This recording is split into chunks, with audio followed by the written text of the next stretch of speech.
know if it's playing. It was playing. Oh, okay. It was playing. Yep. Everybody froze. I don't know what's going on here. I'm here. I'm here though. All right. All right, man. So, as always, my computer is being my computer. What's going on, everybody?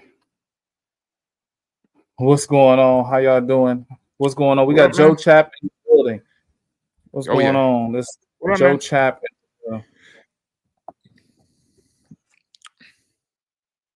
Hold on. I think I'm gonna replay this because I can't see anything. Maybe stuff will. Hold on.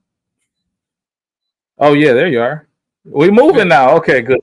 We was Yeah. frozen for a little bit.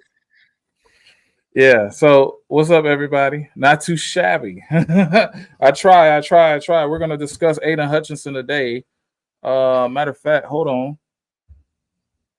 This is killing me because that don't look right to me since Walter's not here.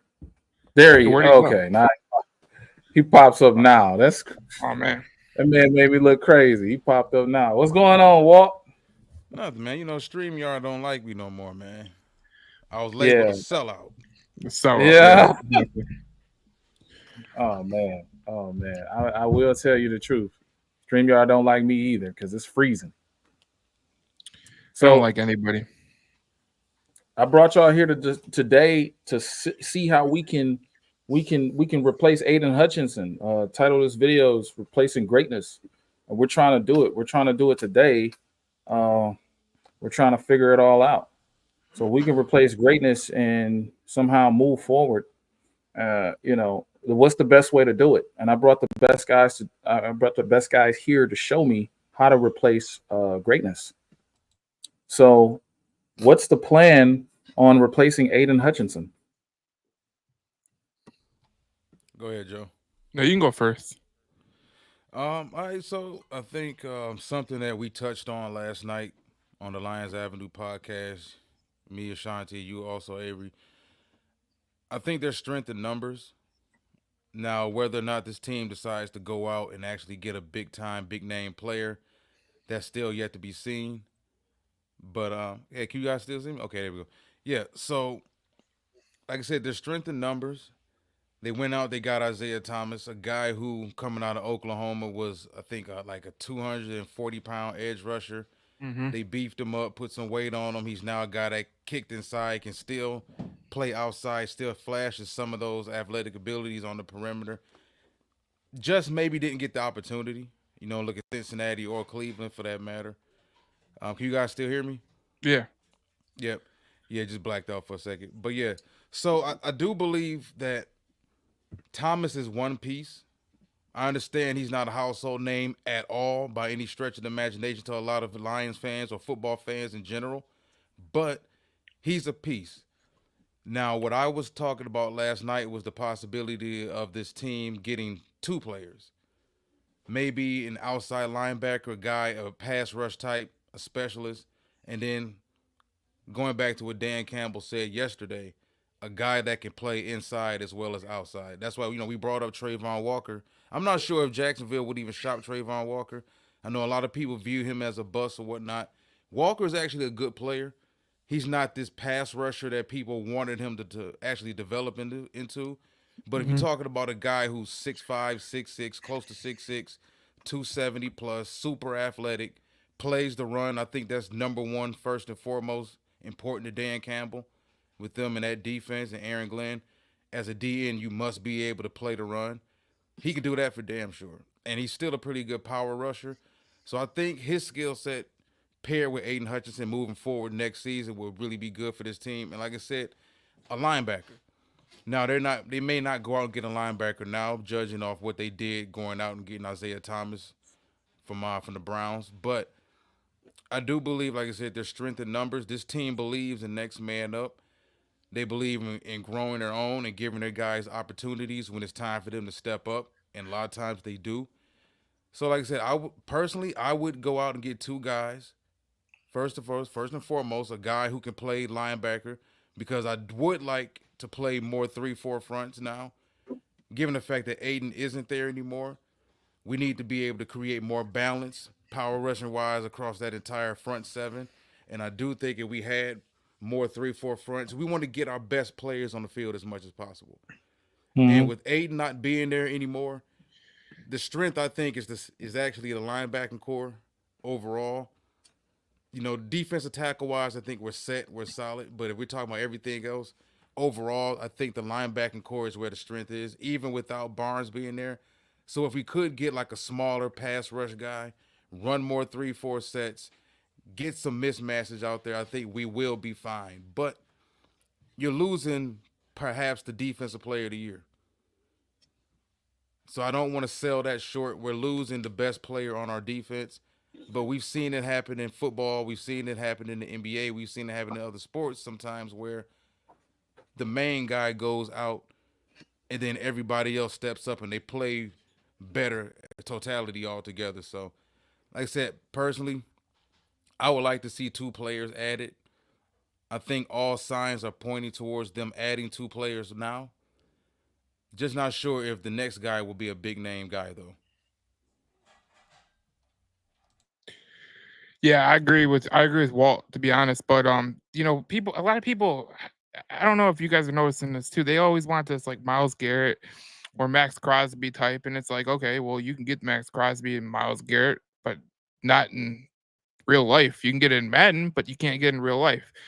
And the thing that I get set with is you're not going to replace Aiden Hutchinson. Like you're just not.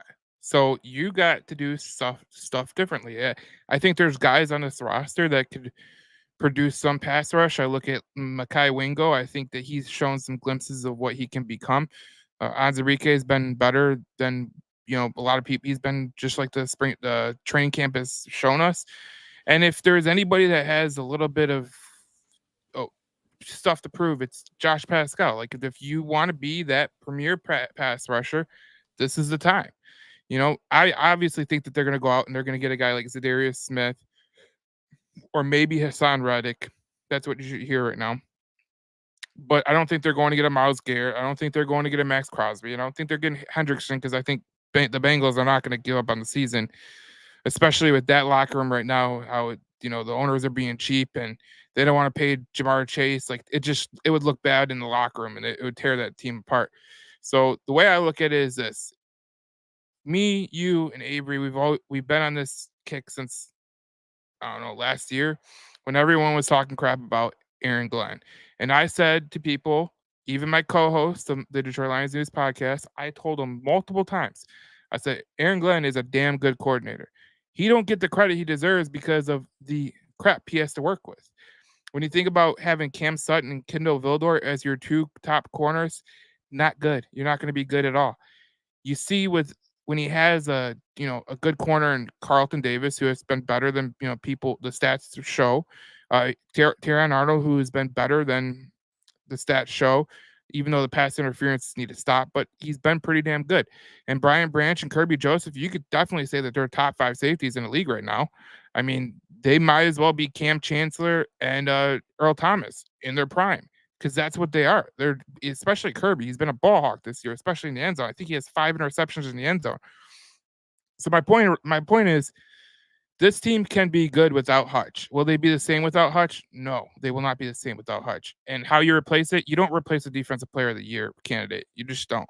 There's not many teams in the NFL that can replace a defensive player of the year. It's like if the Chiefs lost Chris Jones, how big of a drop would they see in their defense? I think a lot because they don't have the type of talent the Detroit Lions have. So that's what you got. And Aaron Glenn's going to scheme up some blitz packages because he did it last year when they couldn't get a pass rush. That's exactly where the way they're going to go. They're going to go, and this is where losing Derek Barnes sucks because you lost Derek Barnes, who's a great blitzer, and then you lost Marcus Davenport, who was your second defensive end, and then you lost John Kaminsky early in training camp. So you lost 3 defensive ends. You lost a linebacker who could potentially rush the passer. Now it's going to be, can James Houston be the guy that we thought everyone thinks that he could be? I don't know. I'm not going to bet my stakes against it, but I won't. I sure in the hell won't be like, I don't see it. I think that there could be a shot, but Aaron Glenn's going to have to scheme up a lot, and this is going to show how good of a coach he is, to be honest. I think they believe in him. Because if you pay attention to those last 2 pressures Dan Campbell did, everything pointed right to him. I don't think it was him putting pressure on his defense coordinator. It was him saying, "Hey, it's time for you to have some fun." Hmm. Because any defense coordinator wants the ability to say, "Okay, you know what?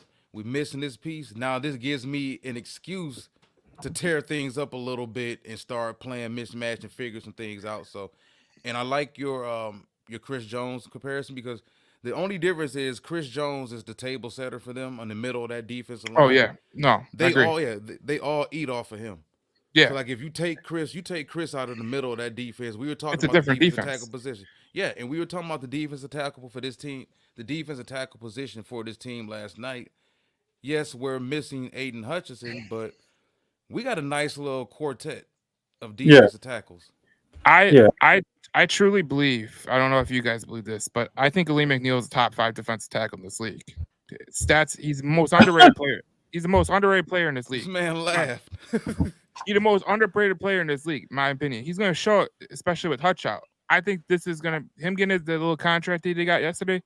yeah, I think the Lions agree with me too, because he has been one of the most underappreciated defensive tackles in the game. Now there's times where he gets a little bit upfield and he loses his ground. That could happen, yeah, but we'll see how they're gonna maneuver. I mean, the guy can rush the passer. There's no doubt about it. But DJ Reader on the side, and then maybe you get Broderick Martin back at some point. You can maybe put him. Maybe you could put him on the defensive end, like at certain times, not all the time, but certain times. You know, put that right, heavy pressure up the middle.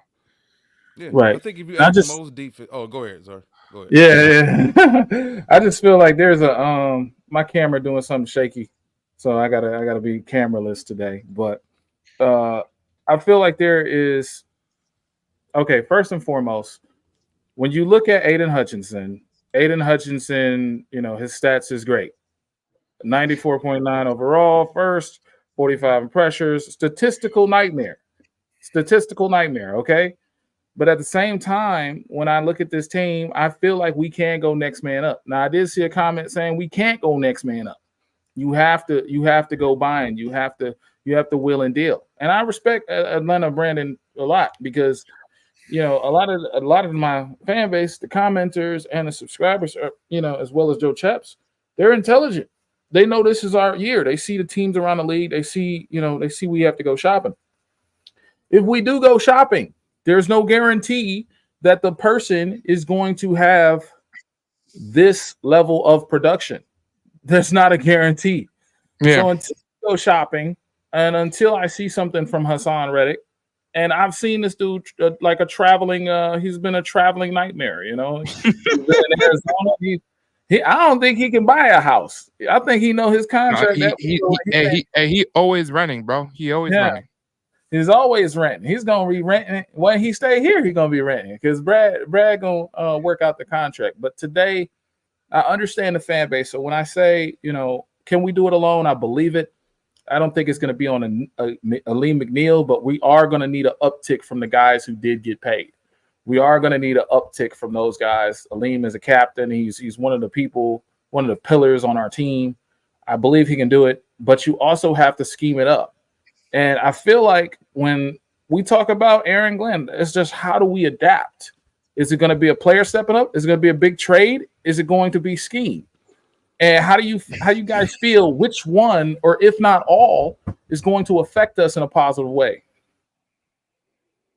I still think it's scheme. I mean, it's Aiden Hutchinson was our best defensive player. He was our best edge rusher. You can make the argument that he and Panay Sewell may have been 1 and 2 as far as the best players overall on the team.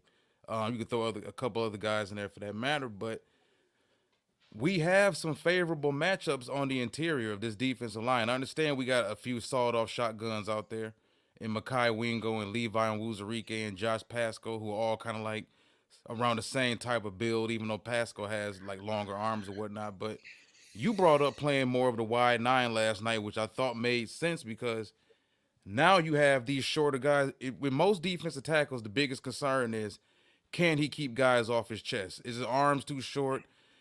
These guys have the balance. They have the base. That's not the problem.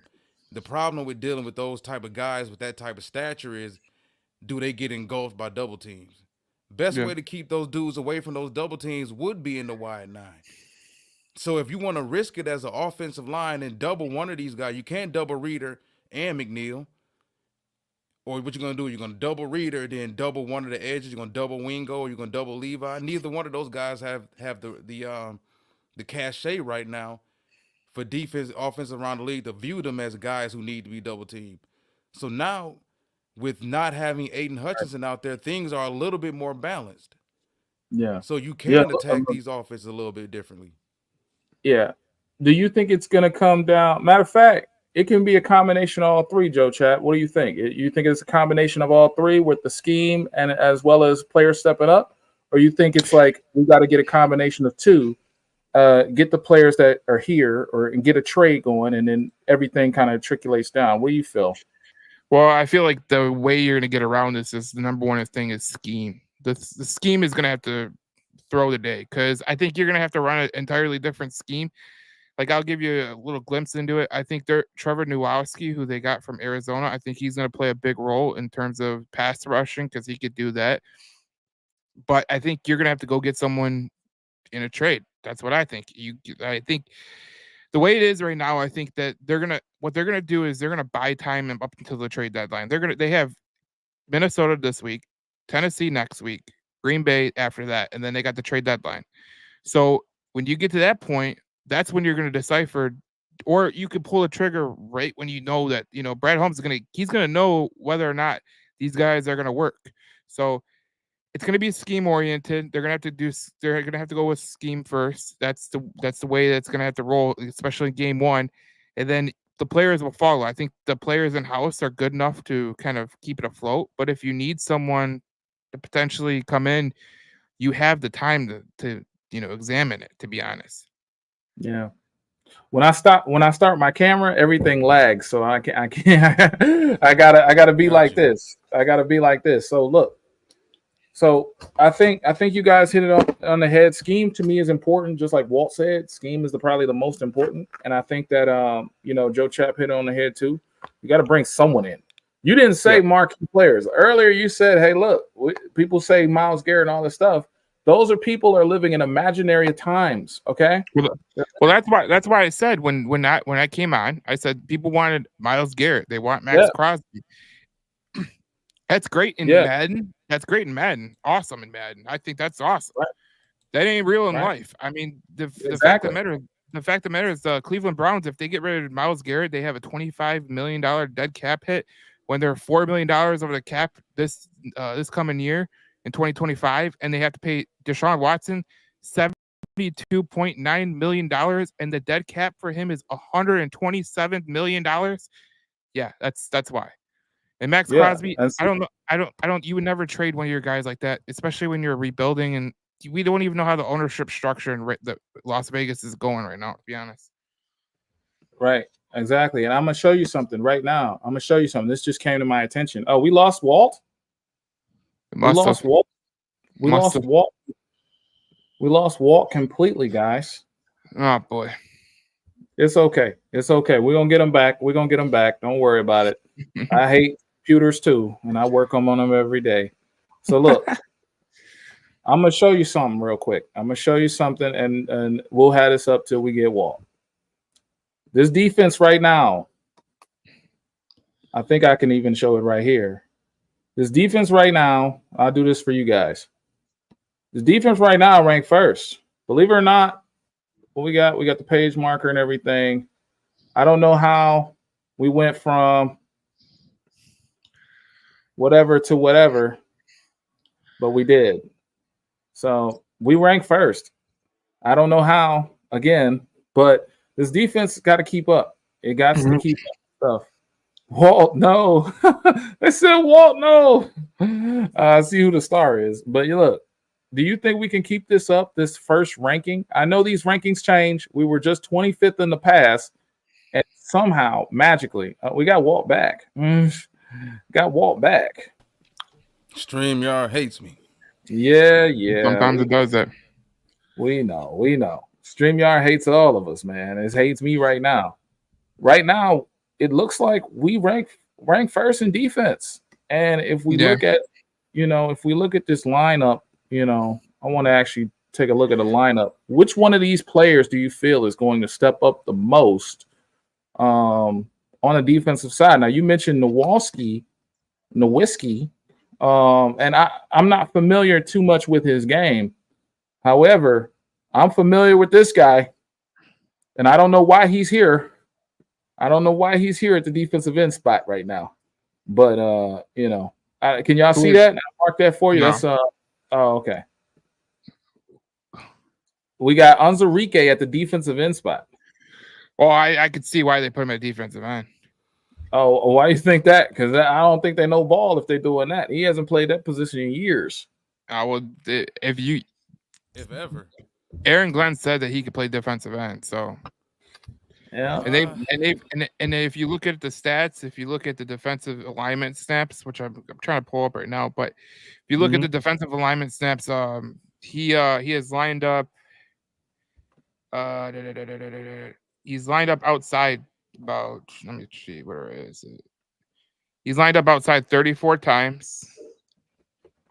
So he's been outside a couple times, but why you do that, man? Why you do that, man? Why you do that? Why you do that, man? Listen, man, hold up. Listen, that dude competes. I'm gonna say this about our secondary. Does Arnold give up catches? Does Carlton Davis give up catches? They do. But I think it's similar to we got a bunch of Amik Robertsons on there. Like, I'm gonna give up 2 catches, but I'm gonna make some play. At some point in time, I'm going to make a big play. Yes, sir. Yes, sir. You know what? They're gonna give up catches. They're gonna give up. They're gonna give up their yards. They're gonna do everything in their power to hold it down and get those coverage sacks. I feel like they got a lot of skill, but hold on, man. I made that ugly. Hold on. There we go. I feel like, when it comes to Arnold, if he's our only weakness, we're in a good position. Yeah. If he's our only, look at these grades. Joseph as well as Branch are ranked 5th and 6th in the league. Yep. Carlton Davis is holding up at a strong 41. I know that's far from the elite corner everybody was telling me he was. But Arnold's ranking 100? 99 out of 106. So we got a lot to look forward to. The defense is stellar. One key piece doesn't make the defense. It definitely hurts. It definitely hurts when you can't get 100 pressures, because that's what Aidan held up. But well, I think if you look at the coverage grades,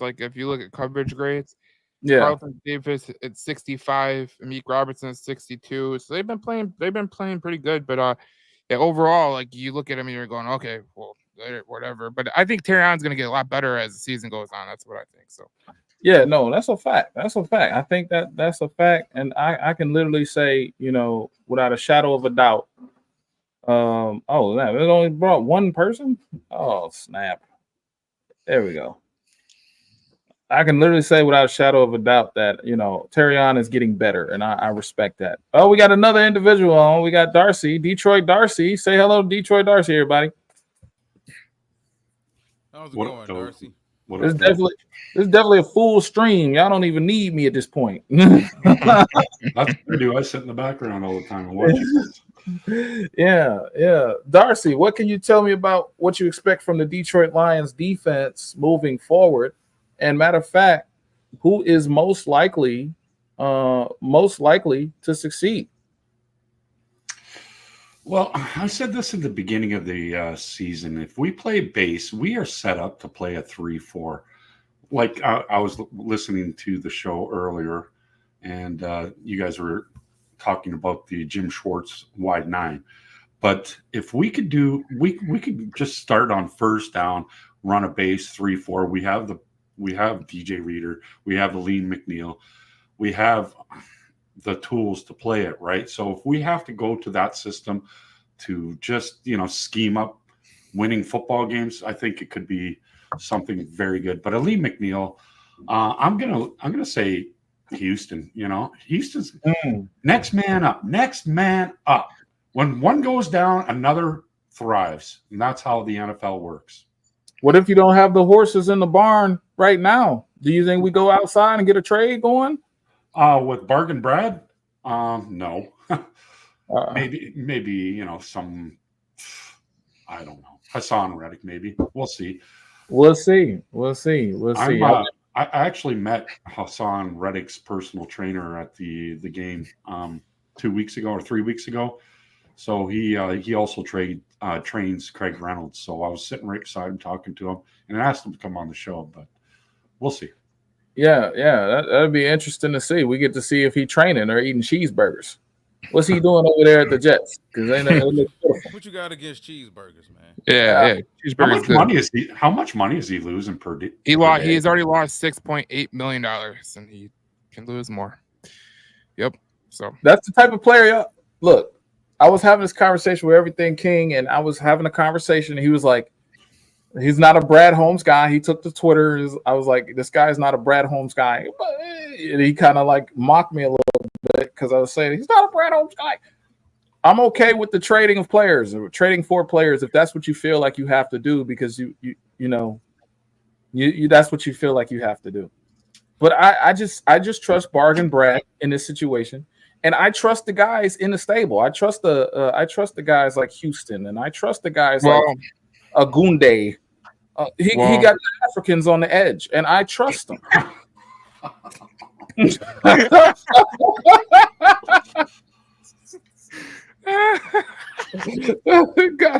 Agunde Ukwu. He got the guys on the he threw the accent in there and everything. Oh my God.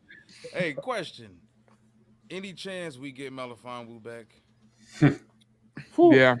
Because I'm thinking we can create pressure. That's the whole thing. We can drum up ways to create pressure. He's supposed to come back like next week. That's the kind of the timeline that they're getting. Because originally he was supposed to be back by week 3. I don't know what the injury is that it specifically has, but he must have had a setback that they didn't see coming. So I could see him coming like weeks, against Green Bay or Tennessee. But I don't think he's going to be out for much longer, to be honest. I mean, he's another weapon, and we saw what happened when he came. Just stay healthy, because we saw what happened when he came back last season and how Aaron Glenn finally was able to unlock his ability. He's not a perimeter corner. Yep. He's not a pure strong safety. He's not a pure free safety. He's a 6'2", 210-pound versatile weapon that can do multiple things. I think he's another guy that's key to this defense moving forward. If we get him back.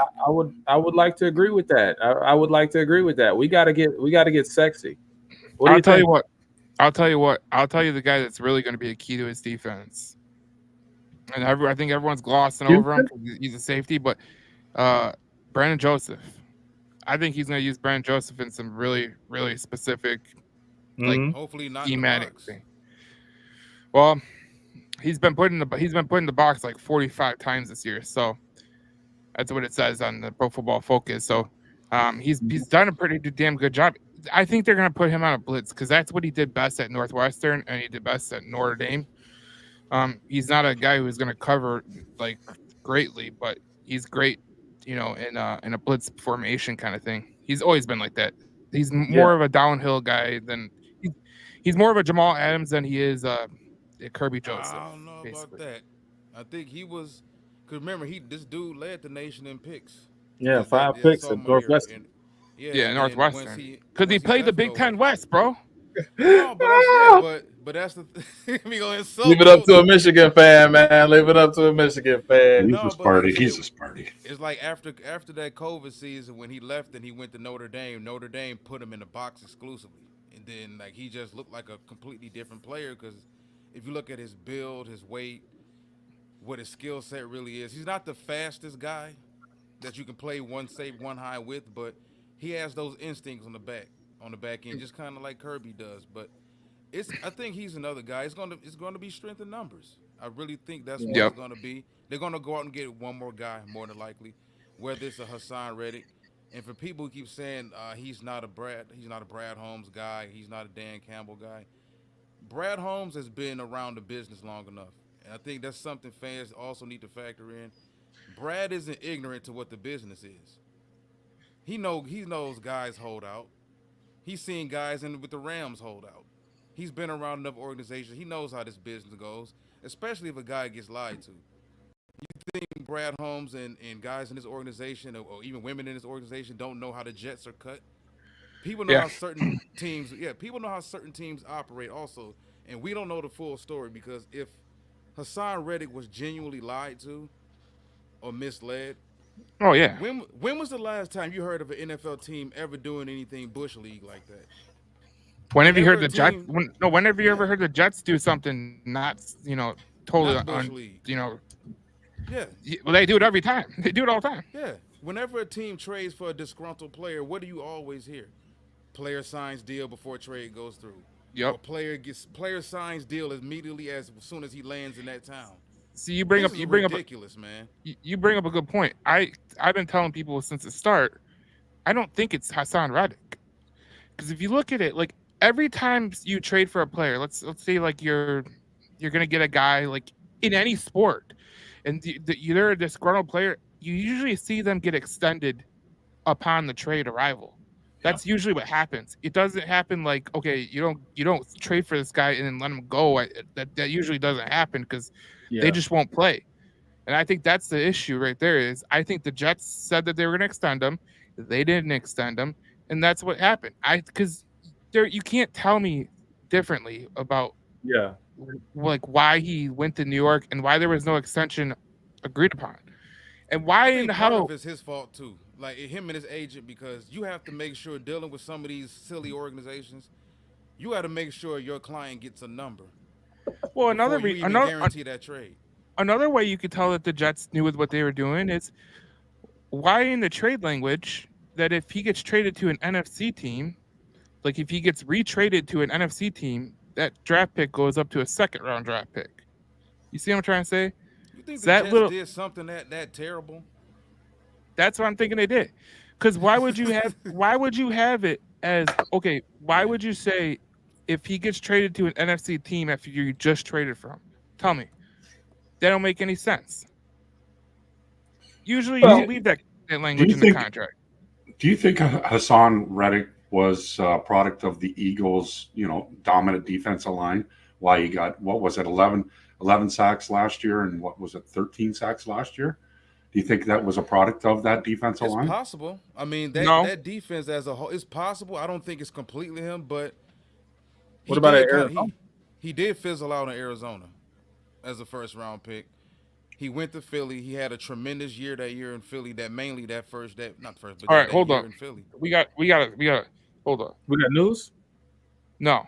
Doom, You doom, you doom, no. doom. See Arizona. You gotta stop right there because they didn't even play him in the right position. They had him inside linebacker for 3 years. But when Yeah, he yeah. got moved to outside linebacker, these are his stats. In 2020, where he played outside linebacker, 12 and a half. 21 with the Carolina Panthers, who suck ass, 11 sacks. He had 16 sacks in 2022, and 23 he had 11 sacks. So ever since he's been playing the edge position, he's been a 10 sack plus guy. That just tells you. And if you could be a 10 sack guy in freaking Carolina, Yeah, sign me for up. sure. But he was also playing with Brian Burns. It seems like they're trying to play him like a role player because he's been around other guys with Philadelphia and Yeah. Carolina. However, his production has shown in in Arizona. I don't want to really clarify the production part because I know he's a beast. I understand that. I understand that. I think you guys are all football guys. Y'all know Hassan Reddick shuts things down. In the situation that he does come here, what would be your deal breakers for you? Will it be the money? Will it be the long term? Are you cool with the long term? Do you want him to what quantifies a Brad Holmes guy? Because I feel like we're not asking the right questions. We know he's a baller. We know he's a guy that's going to do something. But what do you think Brad's deal breaker is for this player?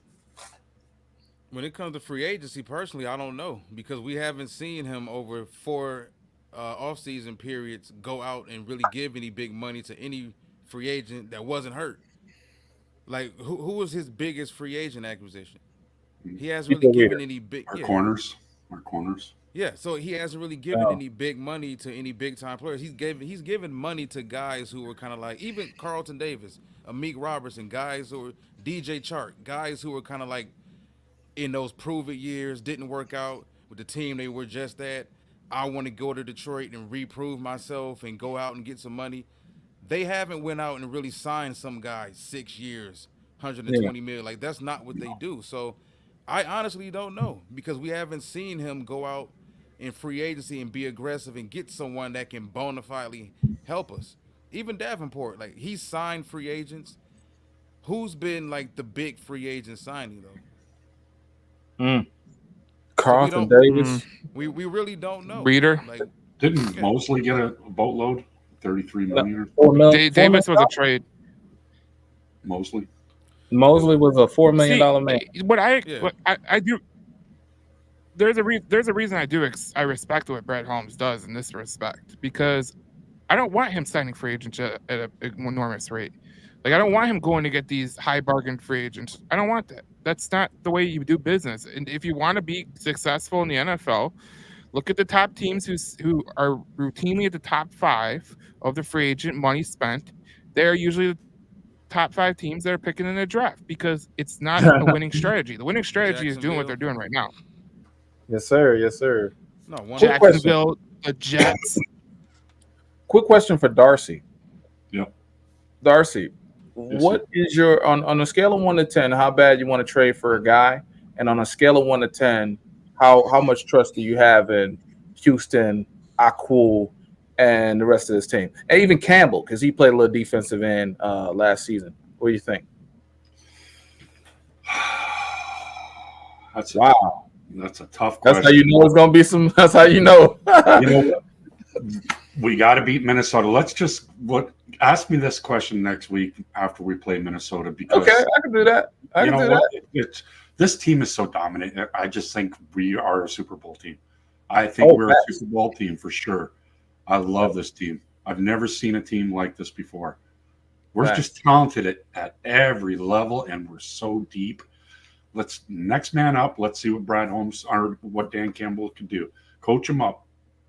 Okay, I'm with that. Speaking of Minnesota, I know it's a little early for props and picks and stuff like that, but I definitely want to get you guys' take on Minnesota. What's it looking like for you guys? How you gauge that win or loss? What do you think? With knowing what we know now, with Aidan Hutchinson being out for the season. I always had this game as a loss, to be honest. So, wow. Oh, because it's in Minnesota. you wanted the split? Is that why? No, I always view Minnesota as a pain in the ass. No, I was talking about with Matt Matz, who he does a Vikings podcast, and I was talking with him yesterday, and I was saying because I was on his podcast. I'll share a link on my page, but we were talking about how every time the Lions and Vikings play each other, it don't matter how bad the teams are.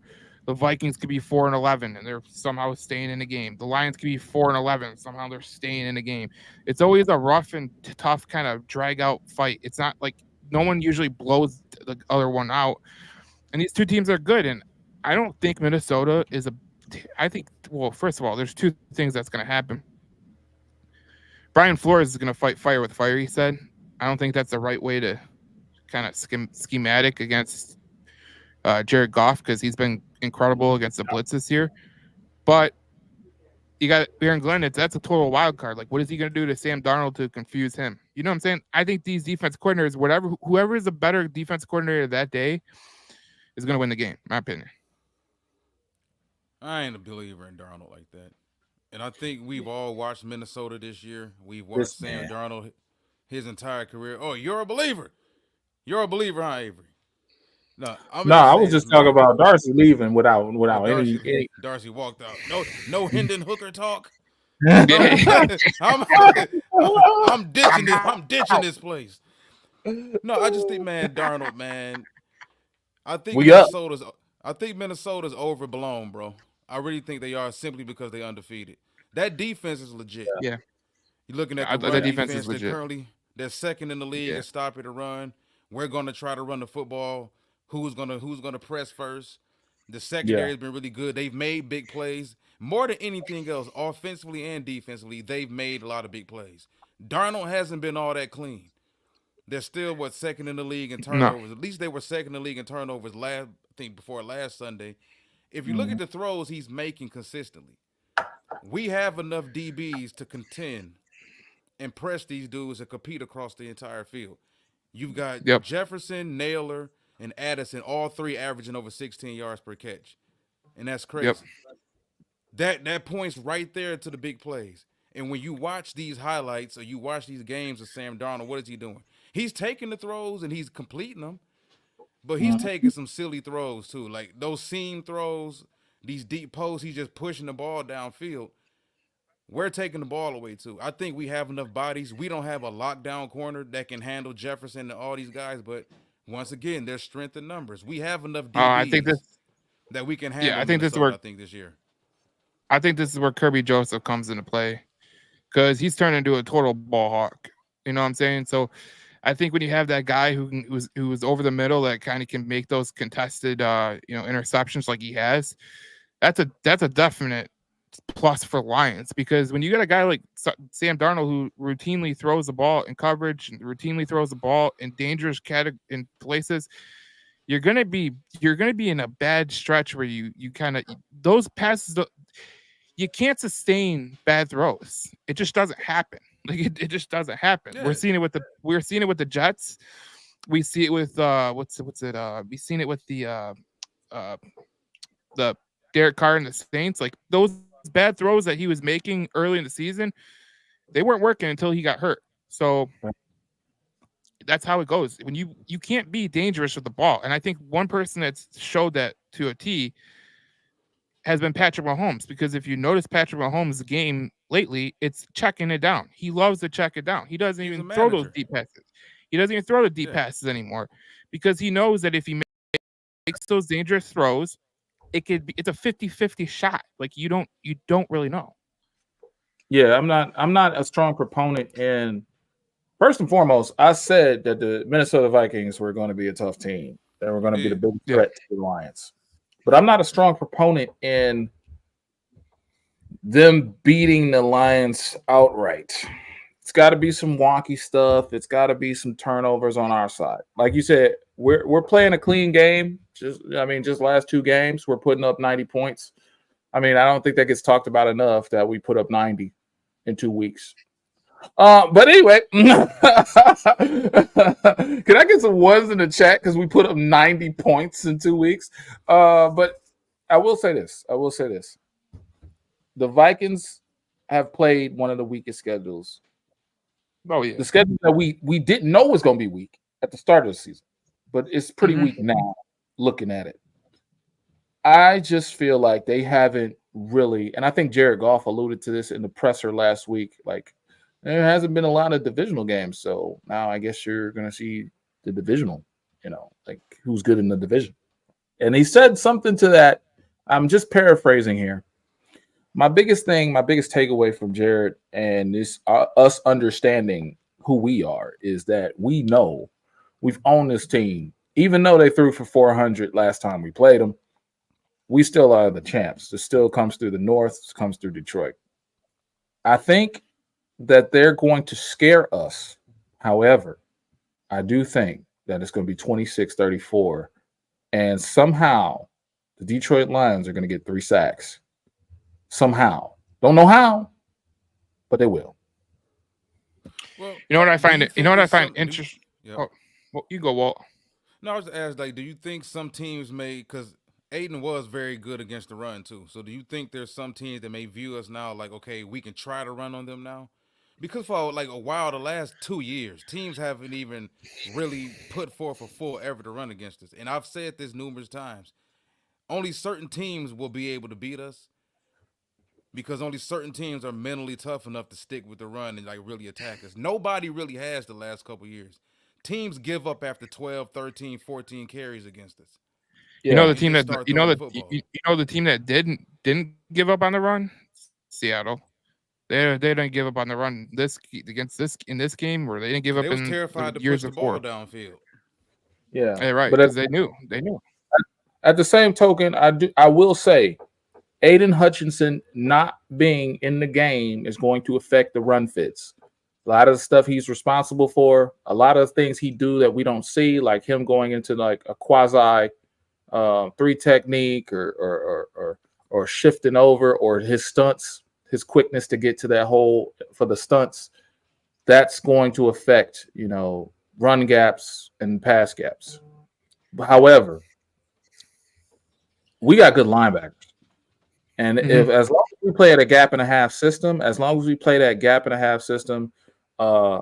put the link in the description to my video of the gaps and a half system.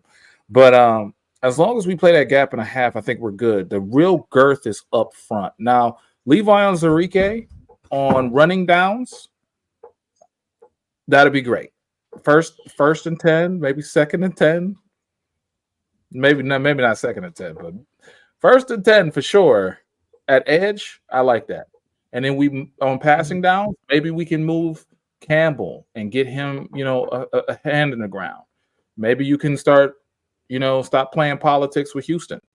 Maybe you can actually do something that's valuable to Mr. Houston and put him in a situation where he's rushing the passer. Maybe we call up Matthew Betts after a week or two.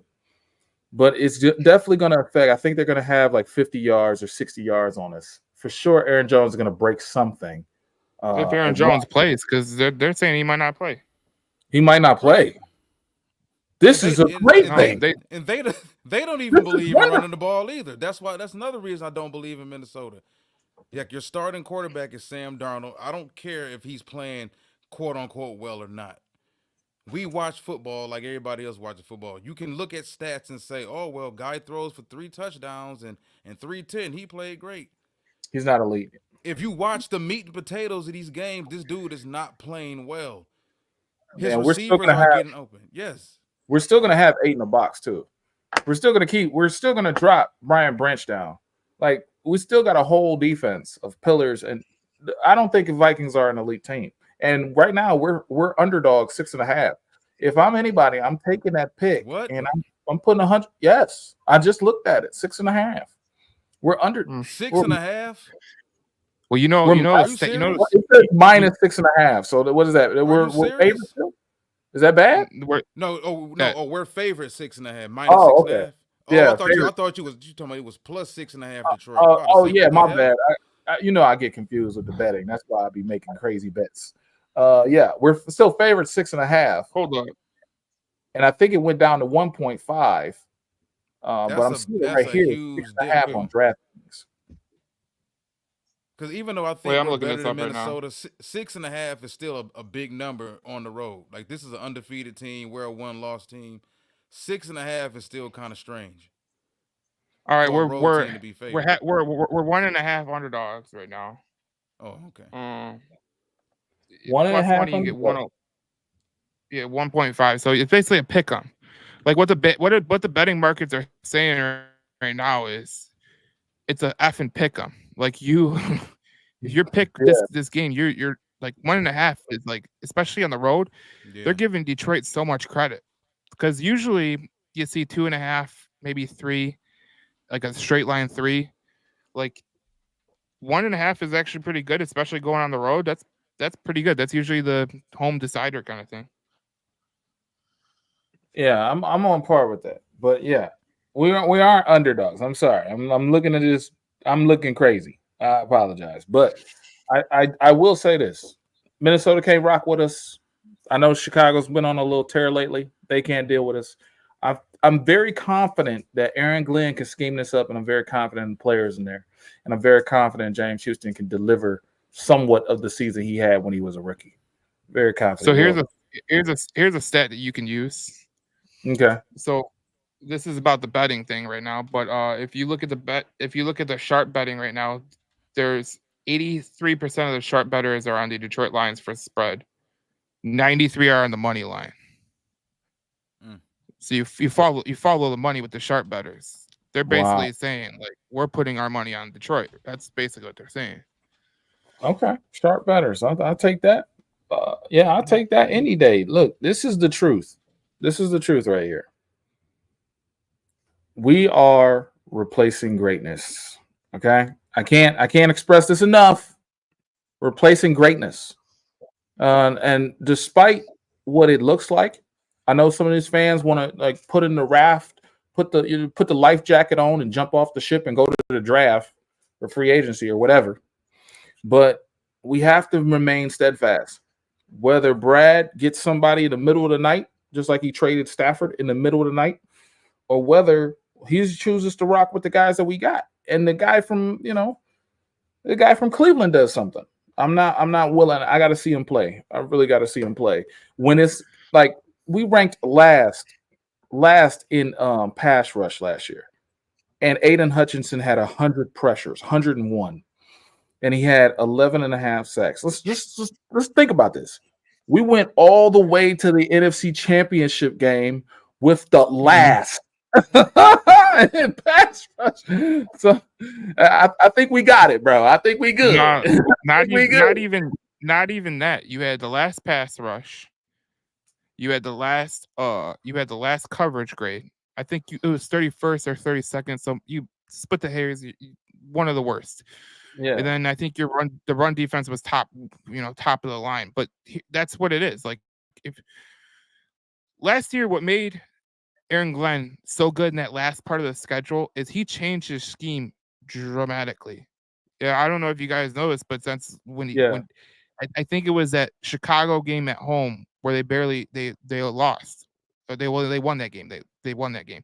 But it was after the Packer game in Thanksgiving, they went on this blitz spree. So when Thanksgiving turned, they went to a totally different package. I think that's what they're going to do this time too. They were the most blitz happy teams in the league. And this year, I could say this with confidence. I think the secondary is a lot better than it was last year. I think we could all agree on that. Yeah, absolutely. So if the secondary is better and you have confidence in your secondary, you're going to send the blitz a lot.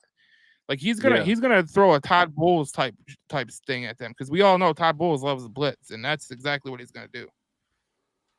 Definitely. If I got corners and safeties out there that are sticky that can actually go out there and play man-to-man, we have safeties that can play man-to-man as well.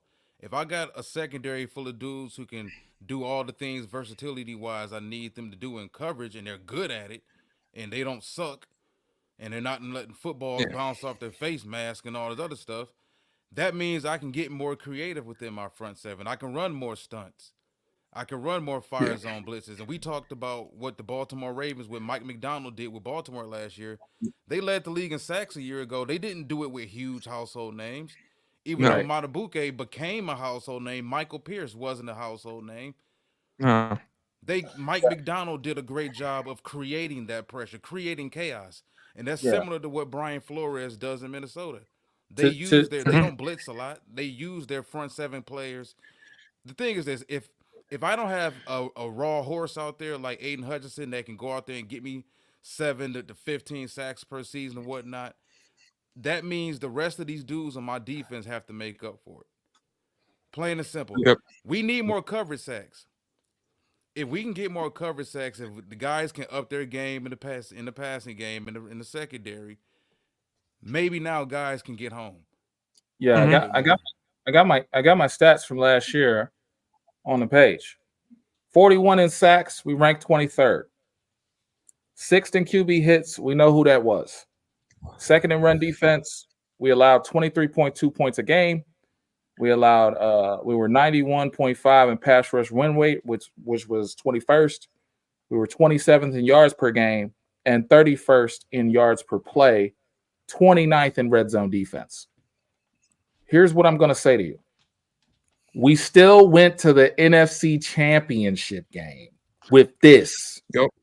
With this. Yep. And Aidan Hutchinson on the field. Now, Aidan is my guy. Y'all know I love Aidan Hutchinson. People know I'm an Aidan, what's that called? I'm an Aidan truther, okay? So when Matt Rule and Nate Rule and all these guys hate on Aidan Hutchinson, I get in my bag. I get, I think Walter Stringer seen it. I get in my bag. Well, what I always go back to is this. What makes a bad defense good? A good offense. No, good offense. If you have a good offense that can keep the defense off the field with our running game, all right. You want to limit their possessions to 8-9 possessions? Cool. We could do that because this team is built for that. You know, a lot of teams are not built like the Lions are, to be honest. Like, how many teams do you know that have two backs that are in the top 5 of the league that could just, you can interchange them, boom, interchange, boom. Montgomery comes out, Gibbs comes out. You don't really skip a beat. You know, a lot of these teams out there, like, you know, Minnesota, like Aaron Jones is the bell cow. Ty Chandler is basically Joy Bell, but younger. I mean, I was watching film the other day of the Vikings. He literally ran into his offensive lineman, ran into him, straight up ran into the dude. Like he doesn't have the vision like Aaron Jones has. That sounds more like Tatum. And then they went. That sounds like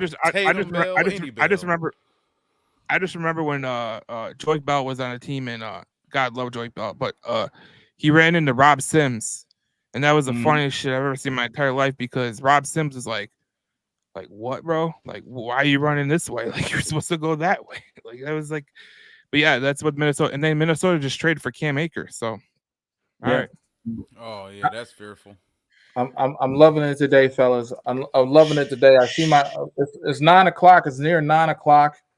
My little girl is gonna go to bed.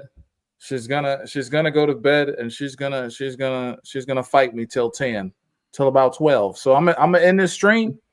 I want y'all to plug y'all channels where we can find you guys. You guys are all great guys. This was a real sports football podcast. So I like having these guys on. These guys are eloquent, intelligent, and they got all the ints that make sense. So you guys are entertaining as well. ENT. So definitely plug your channels, plug your everything, and yeah, let's do it. You can find me at Detroit Lions News Podcast on Facebook and then Twitter at Detroit Joe Chap, and then so that'll be cool. So, and JC Sports on YouTube. So there you go. Yeah. My daughter already running. If y'all can hear her, she already running. She already know I'm coming up there. She already know. I've been doing this. I've been doing this Muhammad Ali voice, man. I've been doing this because I seen this show called Fight Night. You already know I'm coming. I'm coming to put you to bed now. No, she already knows. She hear you wrapping it up downstairs. Oh yeah, he's taking the headphones off. Let me get out of here. Yeah, she's like, I'm about to be running now. Yeah, she's gonna be definitely. Look, easy money is picking Walter Stringer to be one of the biggest YouTubers in the game. This guy is intelligent. This guy knows football coaches. He's done the film studies. He's done X amount of things. Went to the scouting camps. If you're not subscribed to his channel, you're doing yourself a disservice, as well as you're hurting yourself if you're not subscribed or joined to Joe Chap as well. So Walter Stringer, please plug the Detroit Lions Avenue. We got a whole street name. Please go to YouTube. Check out me and my co-host Ashanti Beasley, Lions Avenue. You can actually check that handle out. That YouTube handle is @Lions_80. And we are on typically 4 to 5 videos per week. Yeah, look, I'm gonna be back on film studies because now, like, after the last 2 weeks, like dominance like that, I don't do no film studies. But now I want to see what Aaron Glenn's gonna do now that he doesn't have the bell cow, the king. Yep. Now look, Aaron Glenn, if you're gonna replace greatness, I gotta see you do it. I gotta see him do it. I gotta see. Look, this is what I've been waiting for. He will. I've been seeing him be bailed out for a long time. I love Aaron Glenn. I love him, but I want to see what he do without his prized. I don't want to say possession, but prized player. I want to say prize player. So you guys something to say, Joe Chap? No, I'm good. Oh, okay. All right. Look, as you know, Lions Avenue Podcast with Walter Stringer. As you know, Detroit Joe Chap. Follow him on Detroit Lions News. And obviously, click the bell icon. If you like this type of content, I'll have more of it. Again, I gave y'all 3 videos today. I did a lot of work. Yeah, you did, man. Yeah, I did a lot of work. So Avery Giovanni is back. Spirit of Detroit is back. We're back in the fray, and I'm hoping to be back with these guys next week. And shout out to Darcy, please. Shout out to Darcy. That's my guy. Love y'all. Have a good day. We're gonna send it out. All right now.